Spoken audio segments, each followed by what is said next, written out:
श्रीमद् रामायणम्।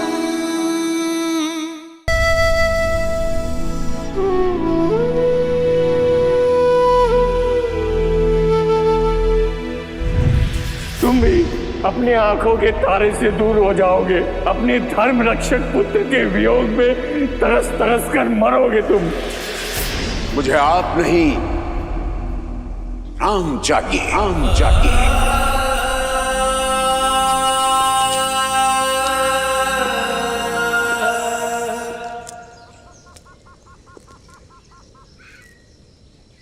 राम,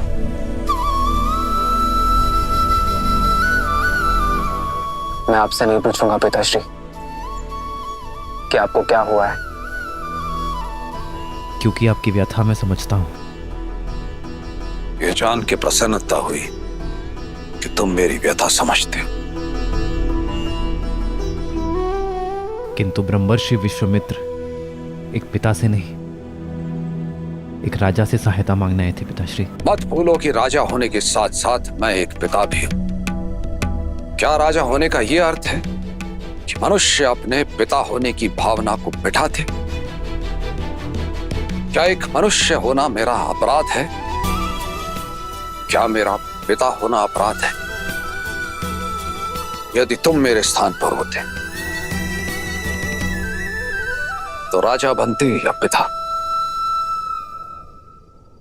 मैं एक पिता का धर्म निभाता पिताश्री। अपने पुत्र को परीक्षा की आग में भेजता ताकि वो और सुदृढ़ होकर निकले। किंतु राम,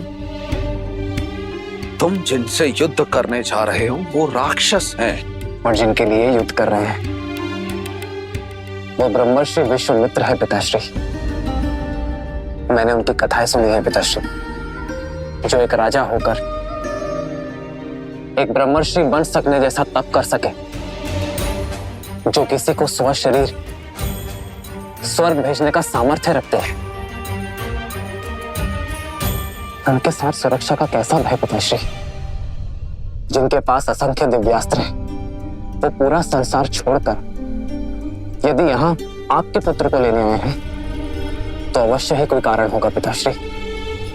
यूं समझिए पिताश्री कि ब्रह्मर्षि विश्वामित्र को आपके पुत्र की नहीं, आपके पुत्र को ब्रह्मर्षि विश्वामित्र की आवश्यकता है। किंतु राम, तुमने भारत के जाने के उपरांत कहा था तुम मेरे साथ रहोगे। आपके साथ ही हूं मैं पिताश्री, क्योंकि मेरी दृष्टि में महाराज दशरथ धर्म और वचन का दूसरा नाम है और मैं उस नाम के साथ हूं।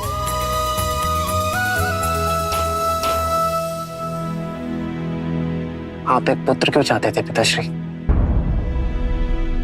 ताकि अयोध्या को उसका उत्तराधिकारी दे सकूं, अपने पूर्वजों को तर्पण अर्पित करने वाला दे सकूं। तो यदि आज आपने मुझे ब्रह्मर्षि विश्वामित्र के साथ जाने से रोका, रघुकुल का वचन तोड़ा, तो क्या मैं अयोध्या का राज्य संभालने योग्य कहलाऊंगा पिताश्री? अपने पूर्वजों का मान घटाने के बाद, संसार में उनकी श्रद्धा घटने के बाद,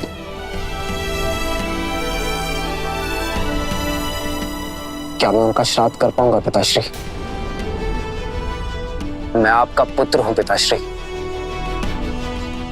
मेरा धर्म है आपका आदेश मानना, पर आप रघुवंश के राजा हैं।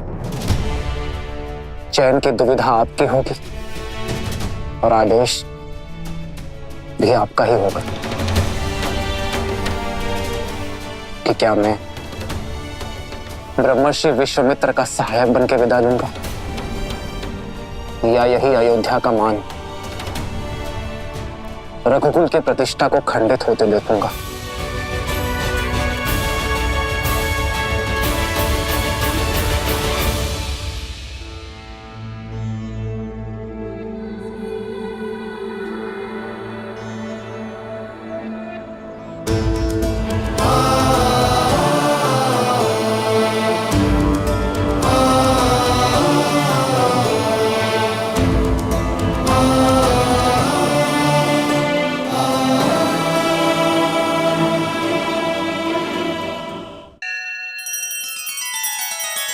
श्री रामचंद्र कृपालु भजु मन हरण भव भय दारुणम नव कंज लोचन कंज मुख कर कंज पद कंजारुणम सिया राम सिया राम सिया राम सिया राम। आदर्श और मर्यादा की है ये कथा महापावनम काट मद श्री से मिला दे श्रीमद रामायणम श्रीमद रामायणम सिया राम सिया राम सिया राम सिया राम।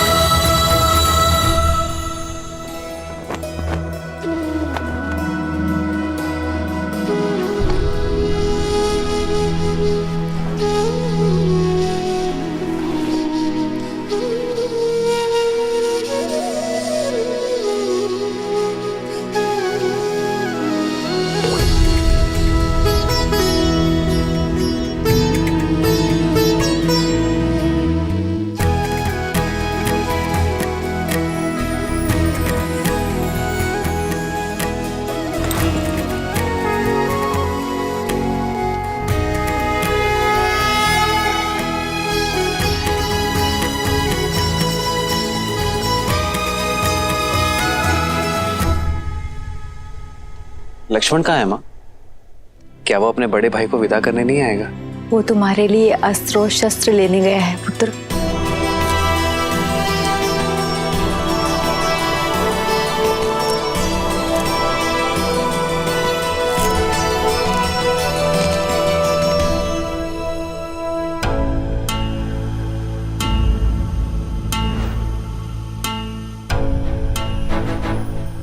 ये क्या है लक्ष्मण?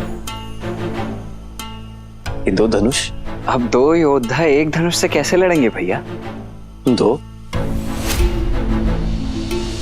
केवल मैं जा रहा हूं लक्ष्मण। क्यों भैया? आप पिताश्री के वचन का मान रखें और मैं अपनी माता सुमित्रा के उस वचन को भंग कर दूं कि मैं सदा आपकी परछाई बनकर रहूंगा।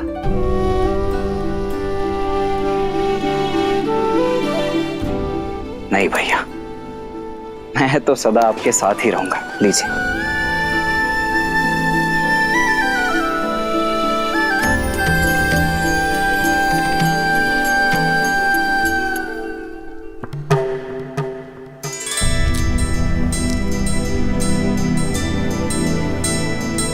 क्षमा करें गुरुदेव, मुझे ज्ञात है कि आपने पिताश्री से केवल भैया राम को ही मांगा है, किंतु मैं सबको बता दूं कि मेरे भैया राम और मैं, उनका अनुज लक्ष्मण एक दूसरे से भिन्न नहीं है। वो देह हैं तो मैं उनकी आत्मा हूं।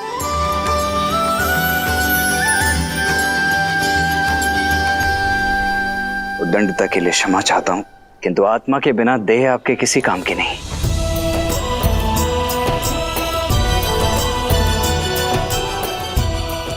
आशा है आप और पिताश्री मुझे भैया राम के साथ जाने की अनुमति अवश्य प्रदान करेंगे।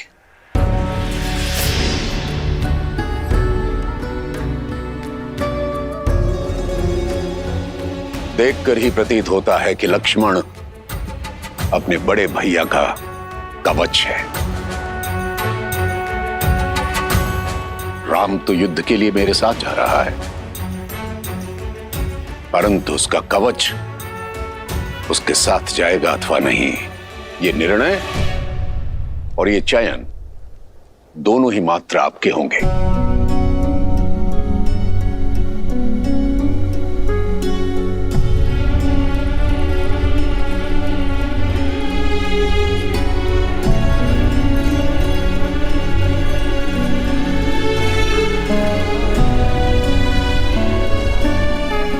ऋषि, मैं अपने दोनों पुत्र नहीं, अपने प्राण आपको सौंप रहा हूं। आज से आप ही इनके माता पिता हैं।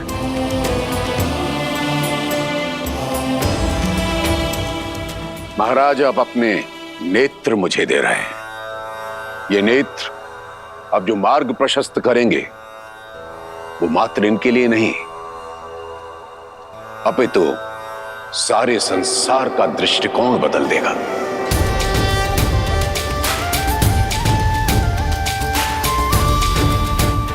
आप निश्चिंत रहें, आपके दोनों बेटे मेरे साथ सुरक्षित रहेंगे।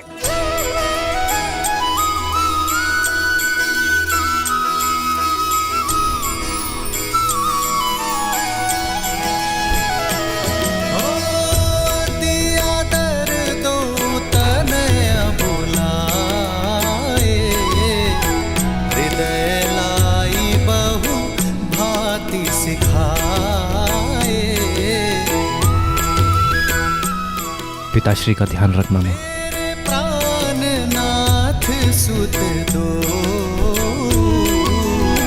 तुम मुनि पिता आन नहीं को।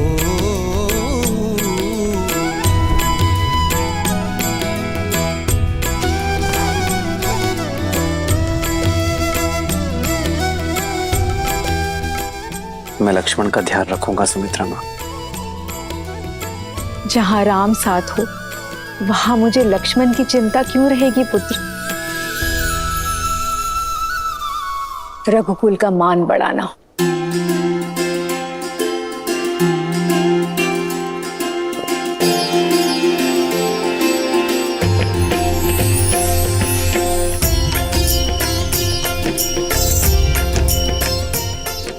विजयी भव।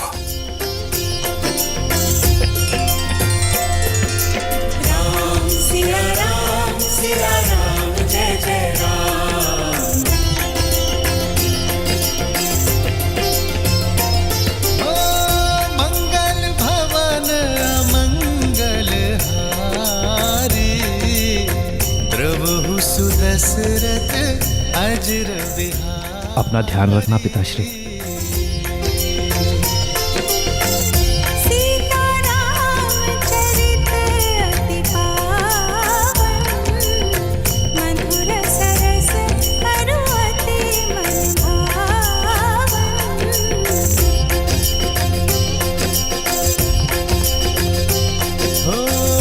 होई सोई जो राम रचि राखा, को करी तरक बढ़ावे साखा। सिया राम जय जय राम। राम सिया राम जय जय राम। राम सिया राम जय जय। राम, मैं तुम्हारी प्रतीक्षा करूंगा पुत्र। लौट के आना। हो रघुकुल रीत सदा चली आई, प्राण जाए पर वचन न जाई। सिया राम जय जय राम। राम सिया राम जय जय राम। नानाश्री और मामाश्री को उनके ज्येष्ठ भांजे का प्रणाम कहना भरत। आपसे दूर होने पर मेरा मन टूट रहा है भैया। भरत,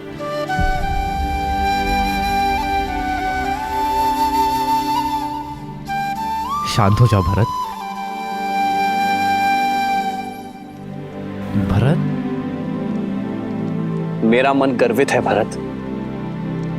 मेरा छोटा भाई पहली बार को उत्तरदायित्व मेरे बिना उठाने जा रहा है। शत्रुघ्न जी भैया, अपना और भरत का ध्यान रखना। प्रस्थान करो भरत। लक्ष्मण,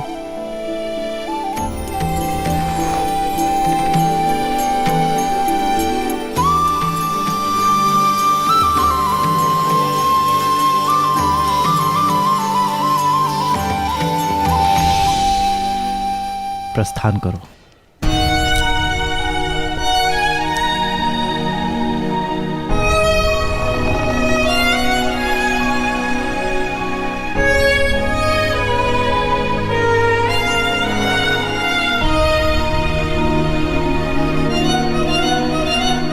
भैया, ऋषि विश्वामित्र के साथ जाने के लिए परिवार से विदा लेते समय तो आपने तनिक भर का भी विचार नहीं किया, किंतु भरत भैया और शत्रुघ्न से विदा लेते समय आपकी दृष्टि उनसे हट ही नहीं रही। कर्तव्य के पथ पर विदाई भी सुख देती है लक्ष्मण। अपने छोटे भाई को बड़ा होते देखने का आनंद तुम्हें भी लेना चाहिए। प्रसन्न हो जाओ, आज पहली बार तुम मेरे साथ चल रहे हो बिना भरत के।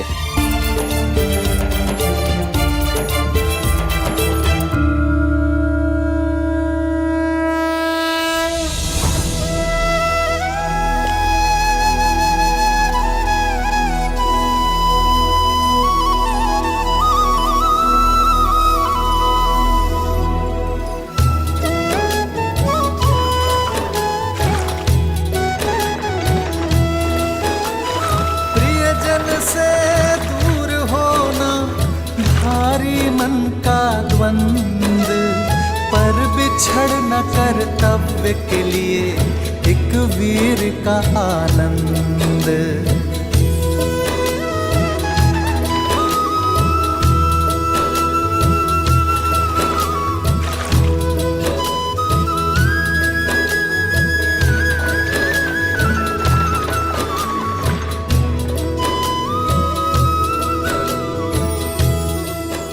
जीवन अचानक ऐसे मोड़ पर क्यों ले आता? वर्षों के उपरांत संतान की प्राप्ति हुई, किंतु उसके बाद 8 लंबे वर्षों तक मेरे पुत्र शिक्षा प्राप्ति हेतु मुझसे दूर चले गए। लौट के आए, कुछ ही क्षण उनके साथ बिताए और फिर से पुत्र वियोग एक बार फिर मेरे सामने उठ खड़ा हुआ है। भय लग रहा है अर्चन, कहीं श्रवण कुमार के पिता का श्राप अपने लक्ष्य की ओर तो नहीं बढ़ रहा? समस्या ये नहीं कि तुम्हारी मृत्यु श्राप से होगी, समस्या ये है कि तुम हर क्षण श्राप में जी रहे हो। क्यों भूल जाते हो कि मृत्यु तुम्हारे हाथों में नहीं है, तुम्हारे हाथों में है जीवन। तो जितना समय है अपने पुत्रों के साथ बिताओ और जियो, ताकि अपने पुत्रों के साथ समय ना बिताने का खेद ना रह जाए। जीवन कब समाप्त होगा इस डर से जीना छोड़ नहीं देते हैं पुत्र।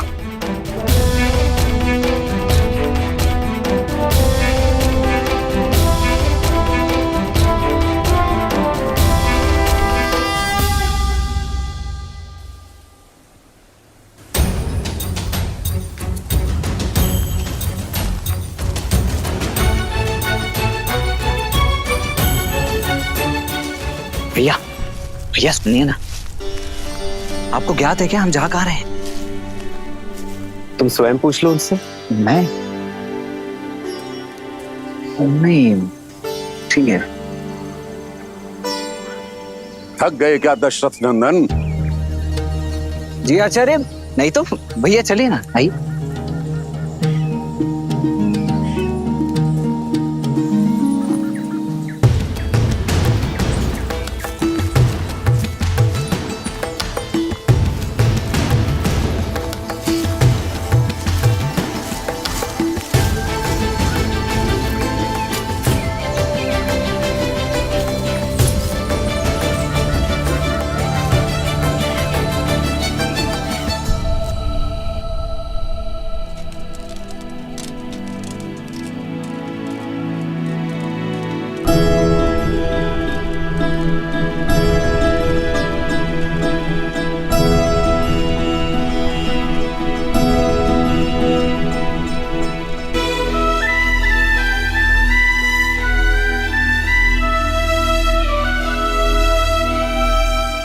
भैया, पूरे दिन भर तो हम चलते रहते हैं और रात्रि को पहरा देने के लिए जागते रहते हैं।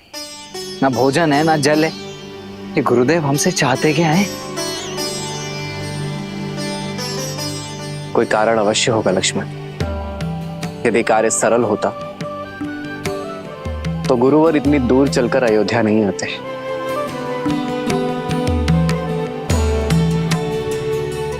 कठिन कार्य का मार्ग कठिन ही होता है। धीरज रखो। जी भाई।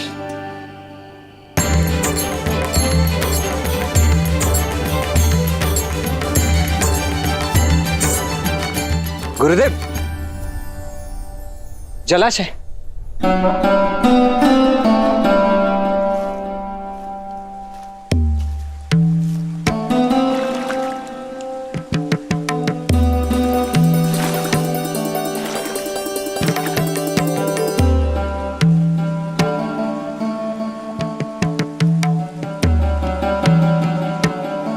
जल पीने योग्य है।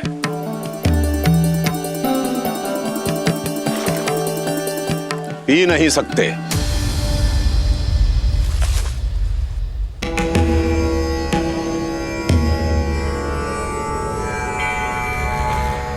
क्षमा कीजिए गुरुदेव, किंतु कारण क्या ये कोई परीक्षा है? परीक्षा और परिस्थिति बताकर नहीं आते लक्ष्मण। मैं तुम दोनों को जिस कार्य के लिए लेकर आया हूं वो कार्य बड़ा ही दुष्कर है। देखना चाहता हूं कि तुम इस कार्य को सिद्ध करने में सक्षम हो अथवा नहीं। असुरों के साथ युद्ध कई दिनों तक चल सकता है। यदि भूखे प्यासे रहकर उनसे लड़ने में सक्षम नहीं हो तो जल पियो और लौट जाओ।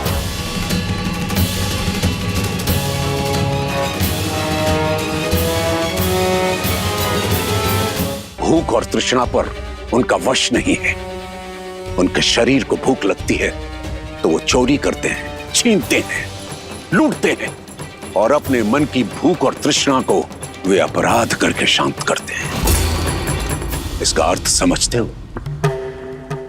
समझा गुरुवर। यदि हम भी उनके जैसे ही दोषी हैं, तो हम उन पर विजय नहीं पा सकते। इसलिए हमें अपनी भूख और तृष्णा पर वश पाना होगा, यही ना? हम सज्ज है आचार्य। मेरा लक्ष्मण बहुत बली है, बहुत सहनशील है। आपका भाव नहीं समझ पाया, इसलिए दुष्टता कर बैठा। इसे क्षमा करे गुरुवर। जी गुरुदेव, मैं आपको आश्वासन देता हूं कि मैं भूख और प्यास दोनों सहन करने के लिए सज्ज हूं। शरीर की भूख को शारीरिक बल और परिश्रम से शांत किया जा सकता है लक्ष्मण, परंतु मन की तृष्णा को मिटाने के लिए मन में करुणा जागृत करनी होती है। अपनी इंद्रियों को वश में रखना पड़ता है। कर पाओगे?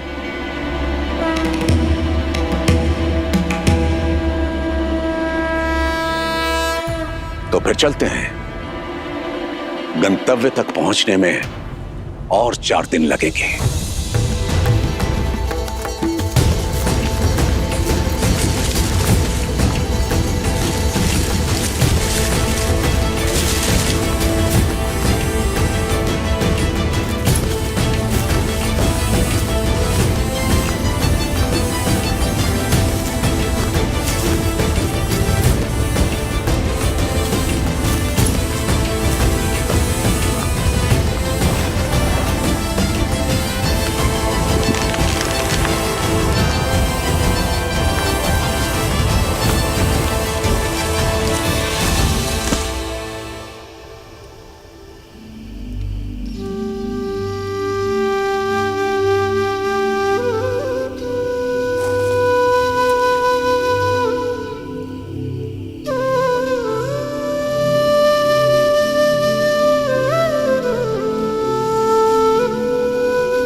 विश्वामित्र के साथ श्री राम और लक्ष्मण अपनी यात्रा पर आगे बढ़ रहे थे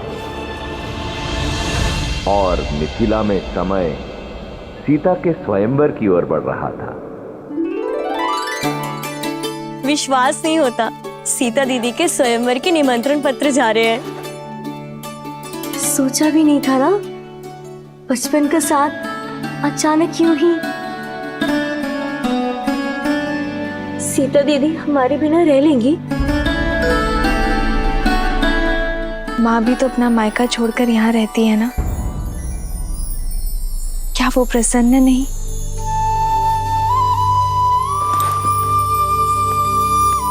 सीता दीदी चौपड़ खेले इस समय?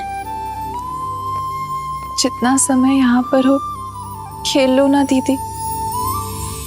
जब ससुराल चले जाओगी तो हम तीन कैसे खेलेंगे?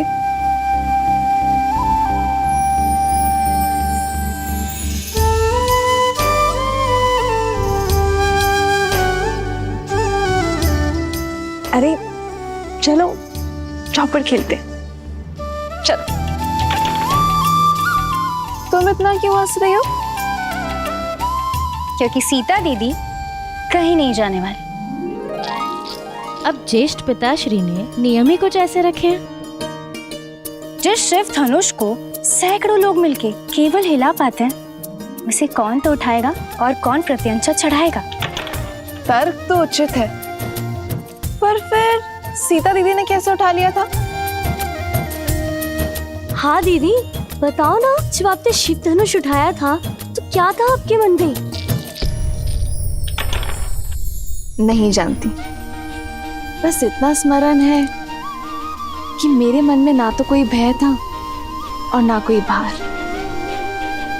केवल महादेव से प्रार्थना थी कि हमारी गेंद वापस लौटा दे। और महादेव तो भोलेनाथ है ना, यदि मन में आभार हो तो महादेव दुलार देंगे ही।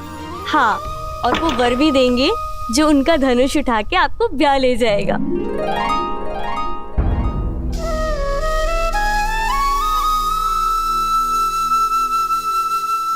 वैसे संपूर्ण भारत से राजकुमार आने वाले हैं, तो तुम तीनों भी सोच लो कि तुम्हें कैसा वर चाहिए। क्या पता मेरे साथ साथ तुम्हारी खोज की भी अंत हो जाए। कितना अच्छा होगा ना यदि ऐसा हो तो। जैसे हम चारों बहनें आज जीवन यहाँ रही हैं, वैसे ही हम चारों का विवाह एक साथ हो, एक ही घर में। हाँ, तब तो हम प्रतिदिन चौपड़ खेलेंगे। हाँ, इससे उत्तम तो और कुछ हो ही नहीं सकता। लो, मैं तो सच में जीत गई। कितना शुभ संकेत है ना। यदि महादेव ने चाहा तो हम चारों बहनें आनंद से ऐसे ही एक ही घर में रहेंगी। कितना शुभ मन है ना सीता का। हर एक के मन में आशा जगा देती है। ऐसी गुणवान स्त्री को तो श्री राम ही मिलेंगे ना। यही तो भाग्य अपना खेल खेलता है देवी। ऐसा हो ये आवश्यक नहीं, क्योंकि एक और कन्या भी थी जिसकी सोच देवी सीता जैसी ही पवित्र थी, अत्यंत गुणी भी थी, परंतु उसके प्रारब्ध में कुछ और ही लिखा था। कौन?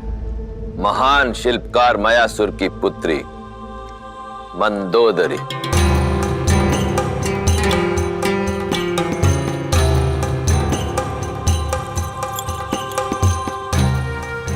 मयासुर ने अनेकों दिव्यास्त्रों का निर्माण किया था और फिर उन्होंने एक अत्यंत शक्तिशाली भाला बनाया।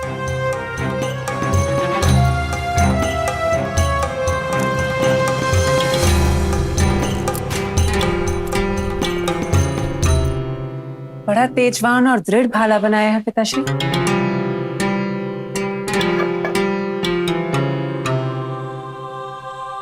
किसी विशेष के लिए बनाया है? हाँ पुत्री, ये संसार का सबसे शक्तिशाली भाला है, जिसका प्रहार इंद्र के वज्र को भी काट सकता है। और जानती हो किसके लिए बना है ये?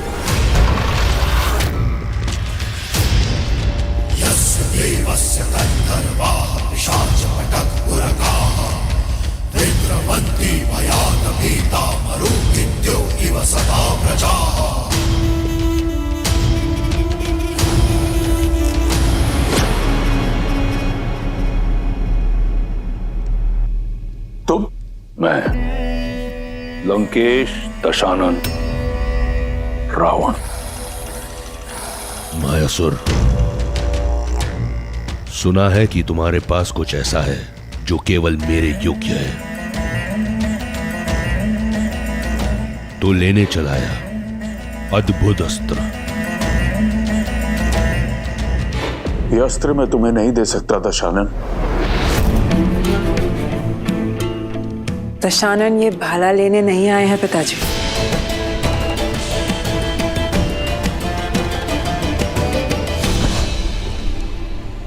अद्भुत, जैसा सुना वैसा पाया।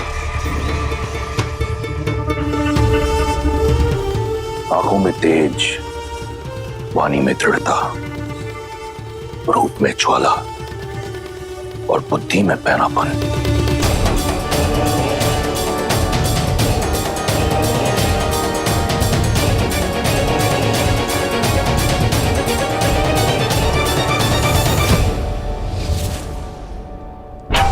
तुम ही मुझे वो पुत्र दे सकती हो जो मेरा अधूरा स्वप्न पूरा करेगा, इंद्रासन पाने का। नहीं, मेरी पुत्री का हाथ मैं तुम जैसे आतताई के हाथ में नहीं दे सकता। वीर भोग्य वसुंधरा मायासुर, जिसके पास बल है उसी का आज उसी का कल है, और दशों दिशाओं में दशानन से अधिक बली कोई नहीं। एक वृक्ष शिल्पकार के कंठ पर भाला रखकर धमकाना, ये कहां का बल है दशानन?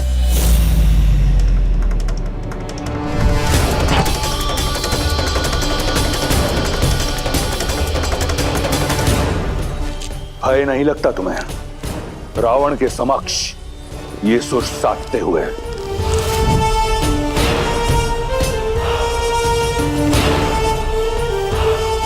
कदाचित तुमने मेरे बारे में सुना नहीं। सुना है ना कि आप दूसरों से उनकी संपत्ति छीन लेते हैं, विवशों से प्राण और स्त्रियों से उनका सम्मान छीन लेते हैं। सब सुना है मैंने। सावधान मंदोदरी, स्त्री की लाज भंग करने का पाप आप कई बार कर चुके हैं। आज स्त्री हत्या का पाप भी अपने सिर चढ़ा लीजिए। पुत्री,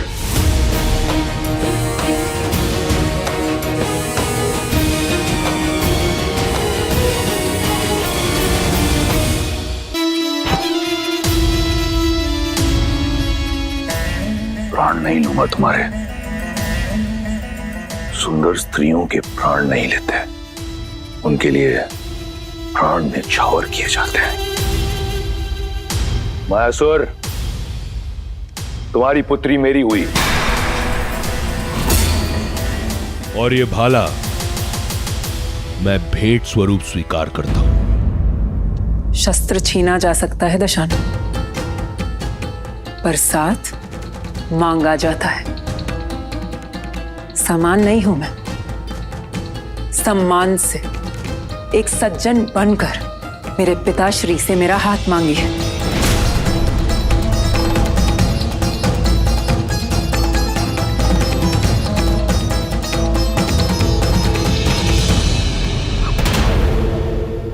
असुर महाशिल्पी मायासुर, मैं स्वर्ण लंका का स्वामी दशानन ये स्वीकार करता हूं कि मेरी लंका के स्वर्ण में इतनी चमक नहीं जितना आपकी पुत्री के तेज में है। आपकी पुत्री रक्ष महारानी बनने के योग्य है। मैं आपसे आपकी पुत्री मंदोदरी का हाथ मांगता हूं। क्या आपको और आपकी निर्भीक पुत्री को यह संबंध स्वीकार है? मैं अपना उत्तर अपने पिताश्री को बताऊंगी। एकांत में।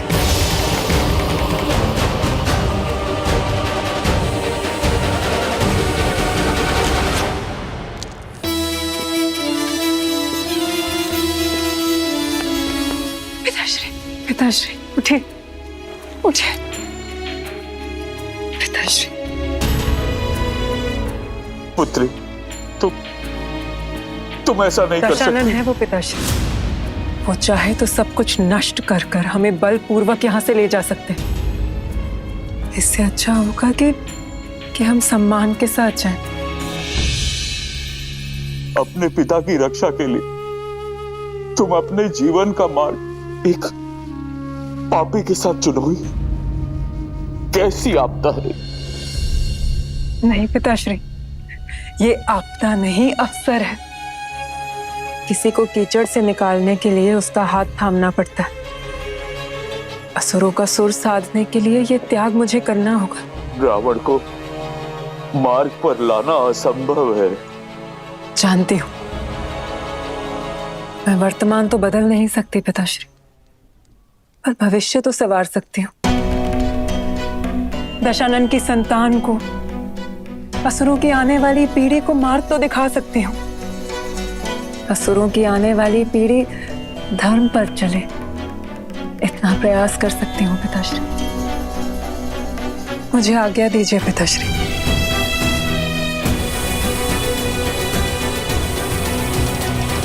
रावण और मंदोदरी का विवाह हुआ, जहां एक और मंदोदरी ने अपनी आहुति दी असुरों के भविष्य के लिए, वहीं दूसरी ओर रावण एक शक्तिशाली शस्त्र पाना चाहता था। रावण को पूर्ण विश्वास था कि उसके तेज और मंदोदरी की पवित्रता का संगम उसे एक बलशाली पुत्र देगा, जो उस इंद्रासन को जीत सकेगा जिसे पाने में उसका भाई कुंभकर्ण चूक गया था। कोई भी ग्रह अपने उचित स्थान पर नहीं, परंतु मेरा पुत्र अजयी और अमर होगा।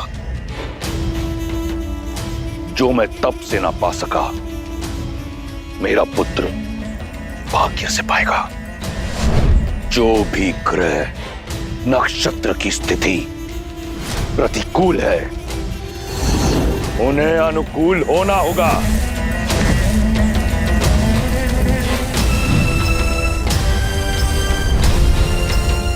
यही है लंकेश का आदेश। सूर्यदेव पहला घर, चंद्रदेव दूसरा घर,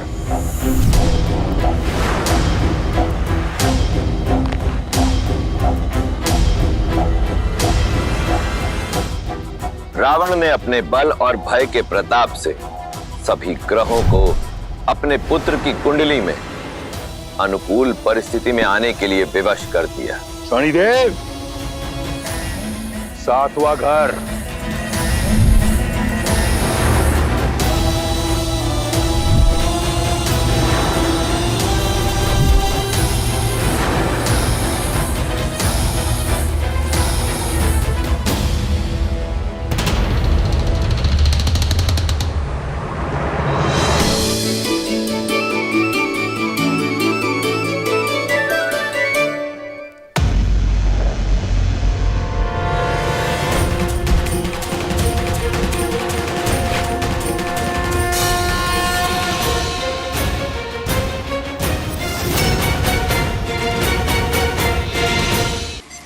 शनि मेरी आज्ञा का उल्लंघन करके 8वें घर में चले गए तुम।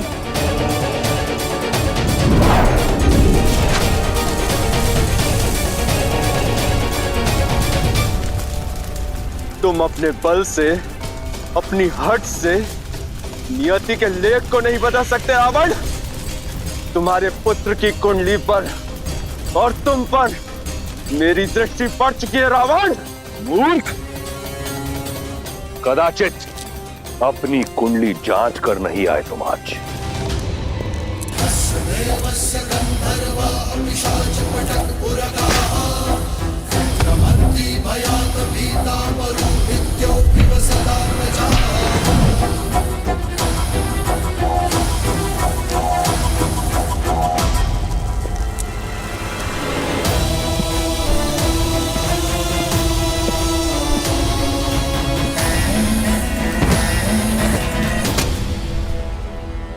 आज से तुम यही मेरे चरणों में रहोगे, जहां सदैव तुम्हारी दृष्टि नीची रहेगी,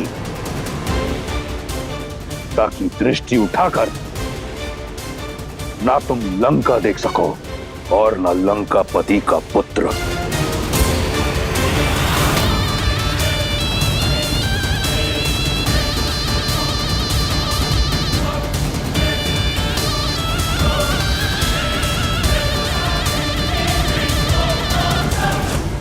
अर्थात रावण ने सदा के लिए शनि को बंदी बना लिया। भ्रम था उसका, क्योंकि इस बार रावण का सामना कर्म फलदाता शनि के साथ होने वाला था, और शनिदेव की दृष्टि कभी चूकती नहीं। रावण वर्षों से उन्मत्त कि शनि की दृष्टि लंका पर नहीं पड़ी, परंतु वो ये भूल गया कि स्वयं रावण पर तो उनकी दृष्टि पड़ ही चुकी थी, और अब श्री राम के रूप में स्वयं काल रावण तक आने की यात्रा का प्रथम चरण आरंभ करने वाला था।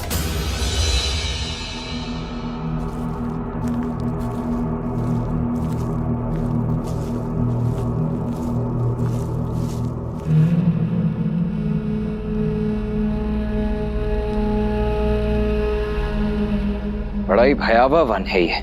यहाँ का वातावरण ही बता रहा है कि अवश्य ही राक्षसों का गढ़ होगा ये। राक्षसों का नहीं लक्ष्मण, राक्षसी का।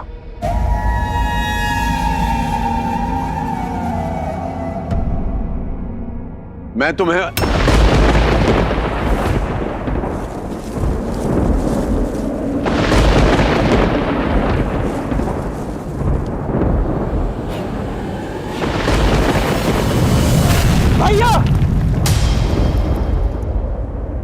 कौन आया है मेरे वन में? कौन? कोई ब्राह्मण तो नहीं?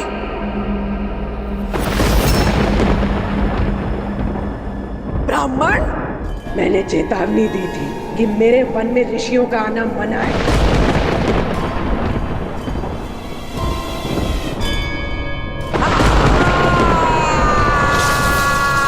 अब तुम सब अपनी मृत्यु के लिए सज्ज हो।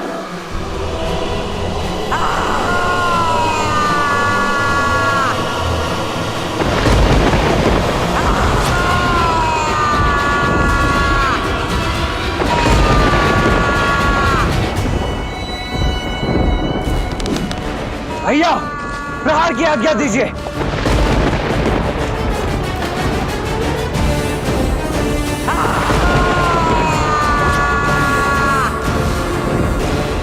आज्ञा दीजिए भैया।